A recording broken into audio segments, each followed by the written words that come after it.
Grab your big book, your pen, your highlighter, and notepad and get ready to hear and apply some of the solution from the Big Book of Alcoholics Anonymous through the experience, strength, and hope of Nikki M. To have a question addressed in a future episode of Noodle It Out with Nikki, please send an email to noodlewithnikki@gmail.com, and Nikki is spelled with 2 Ks. To get a more interactive experience with Nikki as she noodles out life and recovery questions using the Big Book of Alcoholics Anonymous, you can get a link to her weekly Noodle It Out with Nikki meeting held live on Zoom every Monday morning at 9 o'clock Eastern Time. The information to that meeting is in the show notes of this podcast.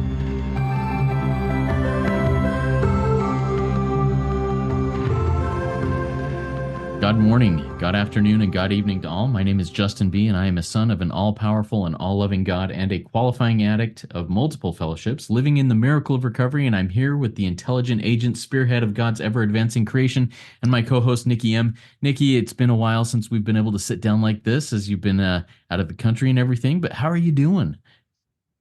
Well, that's a fully loaded question today.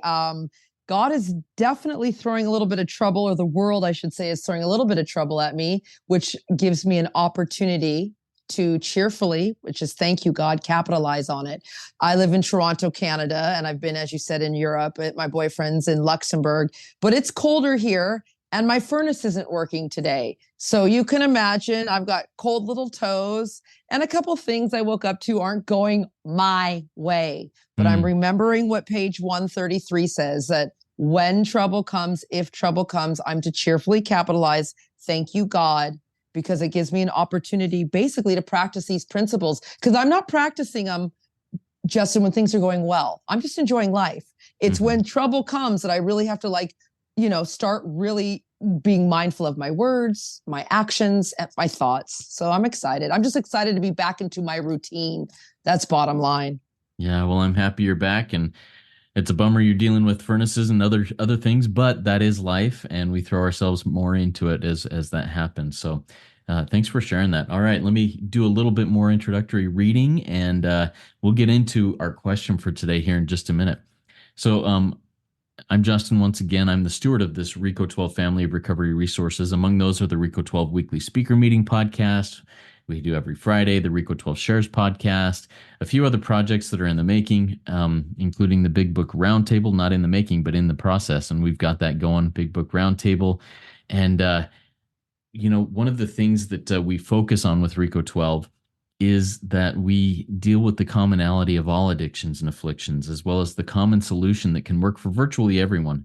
We subscribe to the idea in the Big Book of Alcoholics Anonymous that, quote, rarely have we seen a person fail who has thoroughly followed our path. We also have the goal of reducing or eliminating the stigma of shame that accompanies addictions of all kinds. We hope to educate many so that they can understand that addiction is a disease that can be treated and from which a person can live a happy, joyous, free, and productive life if they follow a few simple but not easy directions. RICO 12 is a self-supporting service and appreciates donations to help us continue to share this message of hope with as many as can have the opportunity to hear it. You can get that information in the show notes of the podcast. We're happy and grateful for any donations. So this project, called Noodle It Out with Nikki M, is an exercise and deep dive into finding solutions to questions, issues, and things we encounter in everyday life in the Big Book of Alcoholics Anonymous. We will bring a couple of questions from our own lives, from the lives of people we work with in recovery, from the Noodle It Out with Nikki WhatsApp chat, from the Noodle It Out with Nikki meeting that happens every Monday morning. And we'll just bring those questions here and learn solutions from the Big Book of Alcoholics Anonymous. So everybody get your big book out, get a pen and paper ready, get ready to run through the big book and make some notes. Today, Nikki and I are going to address a question that keeps coming up over and over in our lives and in the chat and in the meetings and everywhere else that I seem to be going. This is just a question that keeps coming up. And I'm just going to kind of read this question here. Well, I'm just going to pose it here to you, Nikki. Now about sex. Many of us needed an overhaul there. Talk to me about sex and the problem of sex, Nikki, in recovery. Oh, you're on mute. There we go. My fingers can't find it. I've been away from doing this recording, so here we are. You started off on page 68, now about sex. And we could really be here for days, weeks, years, because our book does say on page 164 that more will be disclosed to us. Or if you hear it in the rooms, people will say more will be revealed. So it's here. But let's talk about it, because that is, and sex. I want everyone, it says now about sex. How about on your book on page 68, now about lust, now about love, now about fantasy, now about pornography, now about anything and everything that has to do with relationships. Because it's not just, sexual relationships, it's all relationships. And yeah, we do need an overhauling, because what does it say previous? We read this in the doctor's opinion. I think it's XXVIII, which is, our addict life is the only normal one. It says the sensation, we men and women and people out there, we have sex, make love, act out lustful because we like the effect produced by this behavior. And that's my experience, Justin. I mean, let's get honest. As one of our fellows, Cameron F, says, the energy of sex and eating, those two powerful entities of your stomach and that region there, those are the two most powerful forces. And I've heard our friend David G say, if it's just so easy, we'd stop doing it. It's not that easy just to stop, because the sensation is so elusive. We don't even know it's happening. And that even though we know it's going to injure us, we cannot differentiate between the true and the false. To us, our sex life, our old sexual behaviors, our old sexual thoughts. See, a lot of us have grown up. We've been programmed that this is normal behavior. And remember, we have to come in here and sweep away all our old ideals.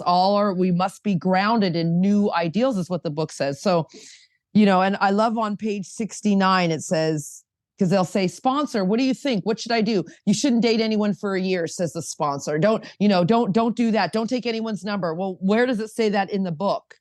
It says right here, we want to stay out of this controversy. Which one? We do not want to be the arbiter of anyone's sex, love, relationship, conduct. So how do we help our sponsees? How do we help our fellows, people on our God Squad in the rooms? I always go to page 102. See, my job is to be helpful. And that's a black and white question. Is it helpful?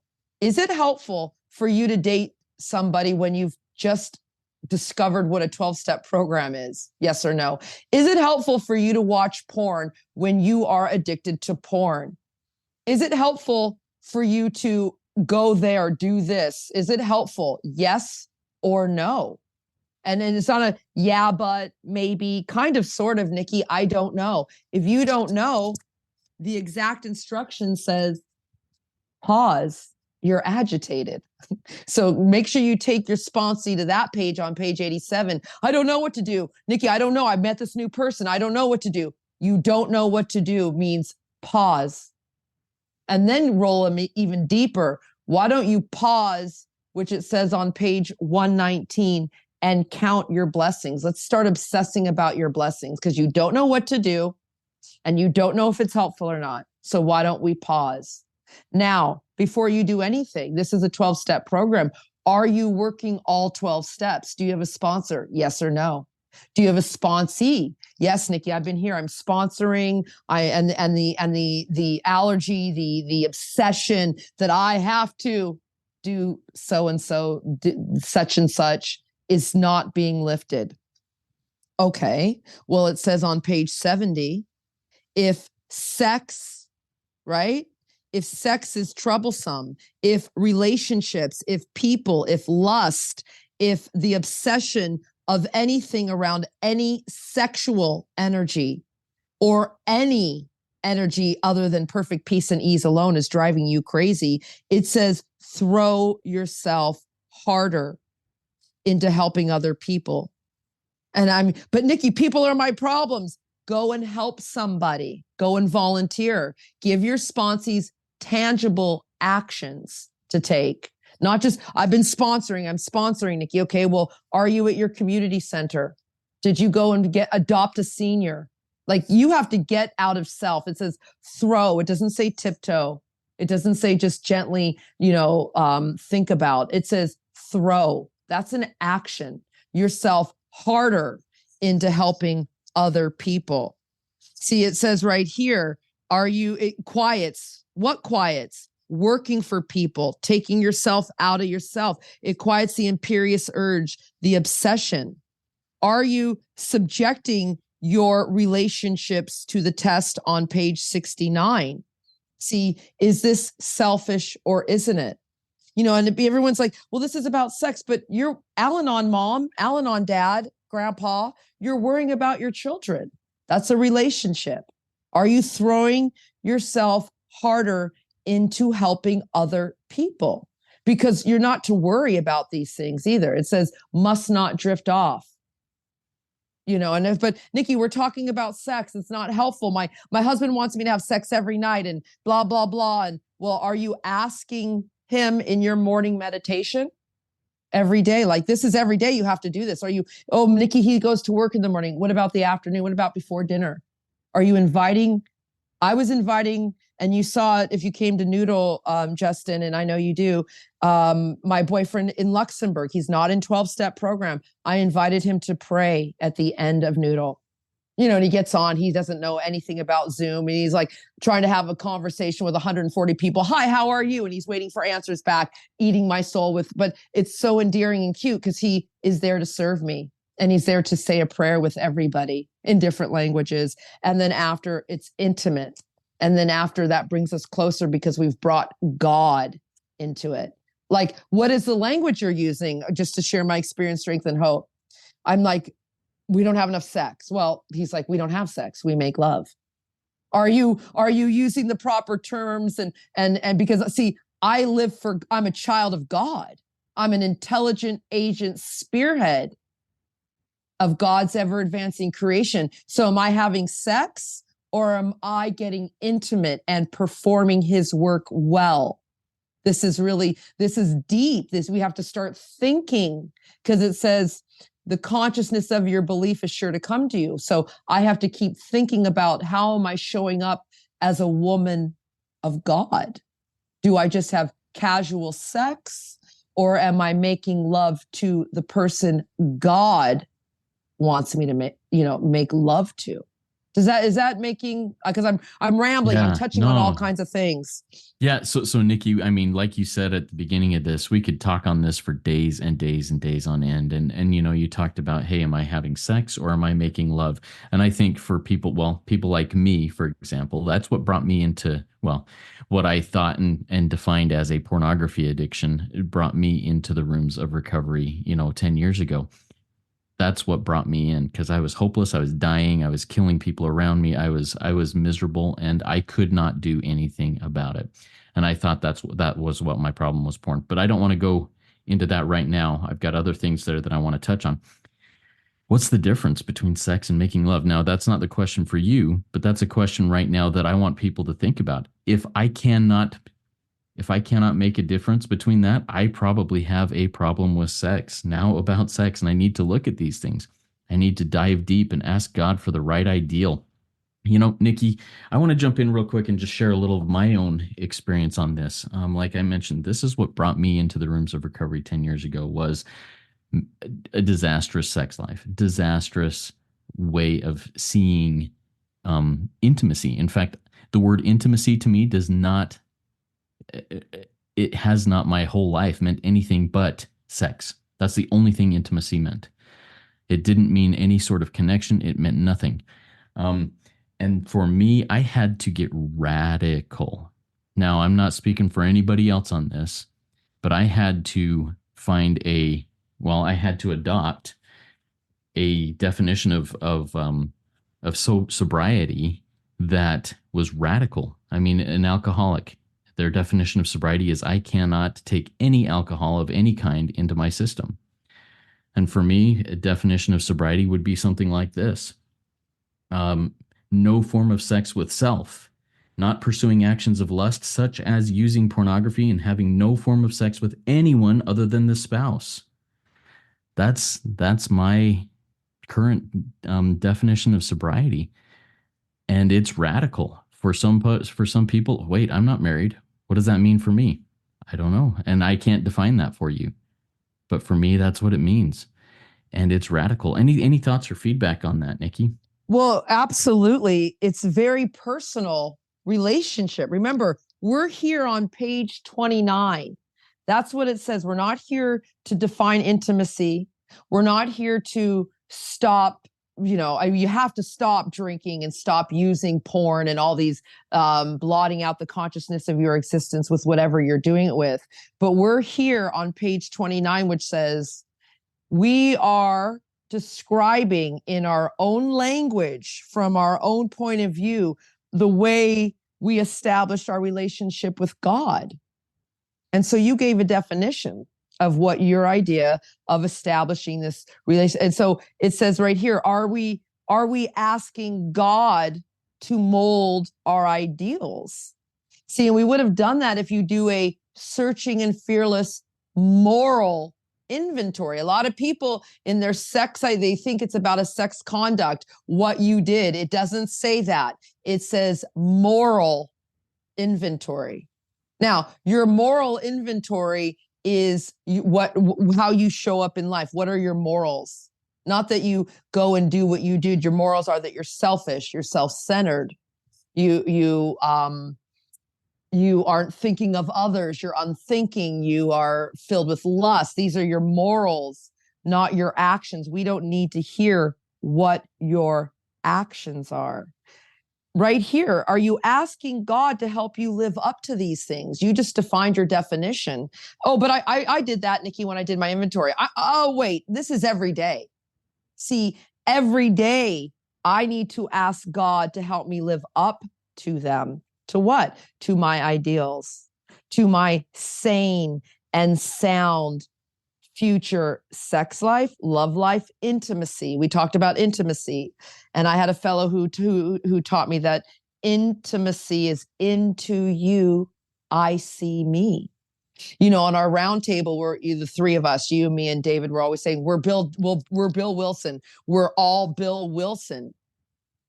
You are your wife is you, I'm you, you're me. It's like deep down in every man, woman, and child is the fundamental idea of God. This idea is there. We need to search fearlessly, do a searching and fearless moral inventory, because these sex powers, see, these are powers. That's what the book doesn't mince words. It says powers. I have a friend in here. She calls it superpowers that we get, superpowers.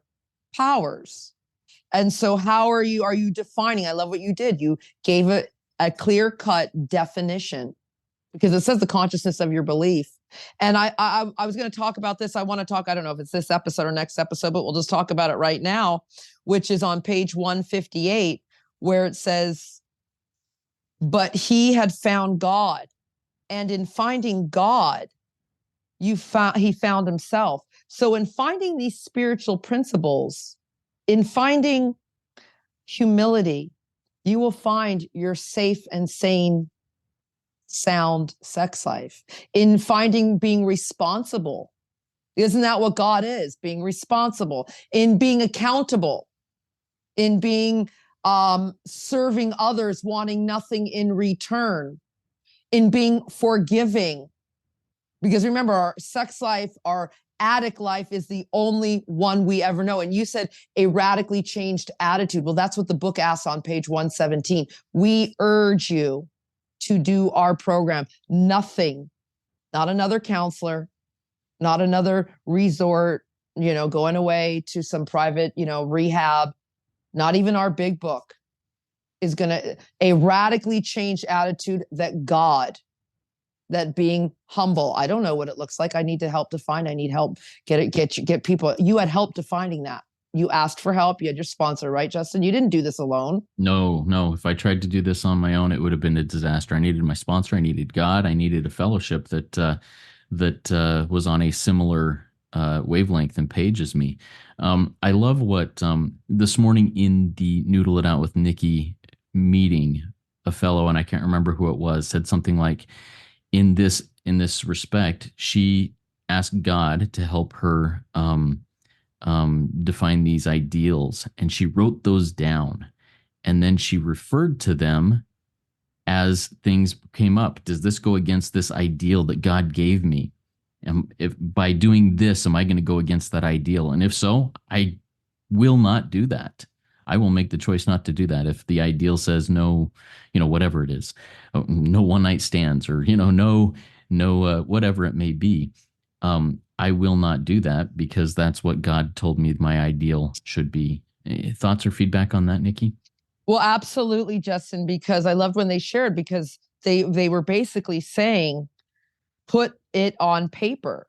See, our book all over us. That's a step 4, Nikki, or that's my step 10 at night. This is all the time. These are instructions for life. So it says, in dealing with resentments, that's on page 65, in dealing with our sex life, in dealing with anything, we set it on paper. Why? Because it's more manageable on an 8x10 piece of paper than in my mind that is the size of the entire globe, flat earth. I don't care what you believe in.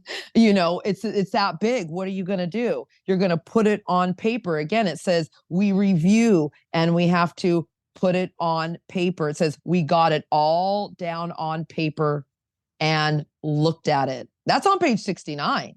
We get it all on paper, write it down and look at it so you can refer to it all the time. Because the consciousness of it, I did not care about the institution of marriage. I don't care that you have a husband. I don't care if I have a husband. But remember, we get reborn here. How about this, everybody? This is a big promise on page 13. Common sense thus becomes uncommon sense. See, it was common sense for me. I don't care what you do. I don't care about the institution of marriage. I do now. I care about it. That's uncommon sense to me. It's uncommon sense. Common sense is I'll sleep with anybody. I don't care. I don't need to be married. What are you talking about? That's for those people, those religious people. I'm not one of them. No, Nikki, you have been reborn. See, simple but not easy. You paid a price. I smash the idea, page 30, that I'm like anybody. See, these values aren't old-fashioned. These are my morals now, where exactly what you defined, Justin. I am not going to sleep with anybody who doesn't have the intention of marrying me or being my husband, whatever that looks like. And so, yeah, I sat 2.5 years in COVID. I couldn't go see my boyfriend, lives in another country. That's a long time. He too, he's a young man. He's 13 years younger than me. I'm like, go and meet some young European woman who can he sat and waited. God picked you, Nikki. He lives for God. God put us together. Only God can take us apart, is what he said.